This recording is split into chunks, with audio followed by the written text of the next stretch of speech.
আসসালামু আলাইকুম dear viewers, আজকে আপনাদের সামনে আরেকটা নতুন লেসন হাজির হলাম, যেখানে অনেকগুলো ফ্রেজ বা শব্দার্থ দেখতে পাচ্ছি এবং এগুলো কিভাবে ইংরেজিতে ব্যবহার করা যেতে পারে।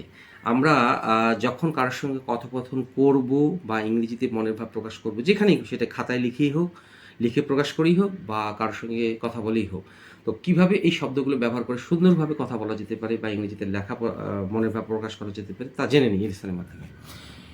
হার্ট, শারীরিক কষ্ট দেওয়া বা ব্যথা দেওয়া। বি ব্যাডলি হার্ট হচ্ছে খারাপভাবে বা গুরুতরভাবে আঘাতপ্রাপ্ত হওয়া বা ইনজুর্ড ব্যাডলি ফিজিক্যালি। এই বিগুলো হচ্ছে be verb.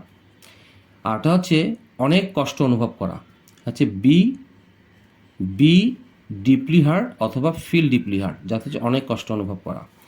What really hurts me, এখানে হচ্ছে বি ভার্ব, দ্যাট, যেটা আমাকে কষ্ট দেয় সেটা হলো এর অর্থ। তো আমরা ধরে নিলাম এগুলো পুরো আমরা বুঝলাম না, ব্যবহার শিখলাম না বা শিখতে পারছি না। তো এখন আমরা এক্সাম্পল ফলো করলে, সবসময় মনে রাখবেন আপনারা সবসময় এক্সাম্পল করার চেষ্টা করবেন বা ফলো করার চেষ্টা করবেন, তাহলে ইংরেজিগুলো ক্লিয়ার হয়ে যাবে। এক নম্বর এক্সাম্পলটা আসি। অতিরিক্ত ব্যায়াম আপনার পিঠকে ব্যথা দিতে পারে। টু মাচ এক্সারসাইজ, অতিরিক্ত ব্যায়াম। টু মাচ এক্সারসাইজ মে, দিতে পারে মানে কেন দিতে পারি, মেও দিতে পারি, এখানে কেন দিতে পারি। তো এখানে মে দেওয়াটাই উত্তম আমি মনে করেছি। হার্ট ইউর ব্যাক, আপনার পিঠকে ব্যথা দিতে পারে। আচ্ছা আচ্ছা, এটা কিন্তু ভার্ব। আচ্ছা, এখানে হচ্ছে দ্বিতীয় এক্সাম্পলটা দেখিনি আমরা। আমার জুতা অনেক টাইট, আমার জুতা অনেক টাইট, সেজন্য আমার পায়ে আঘাত পাচ্ছে। আচ্ছা, এখন আমার জুতা অনেক টাইট, তাহলে my shoes are too tight, আমার জুতা অনেক টাইট, সেজন্য ইংরেজি হচ্ছে অ্যান্ড ফর দিস, আমার পায়ে আঘাত পাচ্ছে, মাই ফিট হার্ট, আঘাত পাচ্ছে। 3 নাম্বার এক্সাম্পলটি আমরা এখন দেখে নিই। 5 জন লোক দুর্ঘটনায় গুরুতরভাবে আঘাতপ্রাপ্ত হয়েছে। এখানে হচ্ছে বি ব্যাডলি হার্ট অথবা ইনজুর্ড ব্যাডলি ফিজিক্যালি, যার অর্থ হচ্ছে খারাপভাবে আঘাতপ্রাপ্ত হওয়া। 3 নাম্বার এক্সাম্পলটি আমরা এখন দেখে নিই।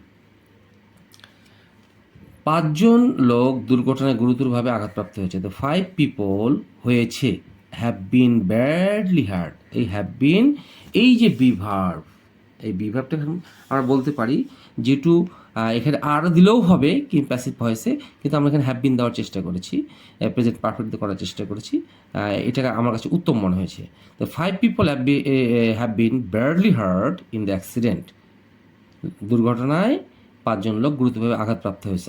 অথবা আমরা এটাকে এইভাবে বলতে পারি, 5 people have been seriously injured, 5 people have been seriously injured in the accident, মানে অ্যাক্সিডেন্টে 5 জন লোক গুরুতর জখম হয়েছে। আচ্ছা, আমি তোমার কথায় অনেক কষ্ট পেয়েছি, আই ফিল ডিপলি হার্ট, অথবা shocked, I feel deeply shocked by your words, মানে তোমার কথায় ইংরেজি হচ্ছে বাই ইউর ওয়ার্ডস।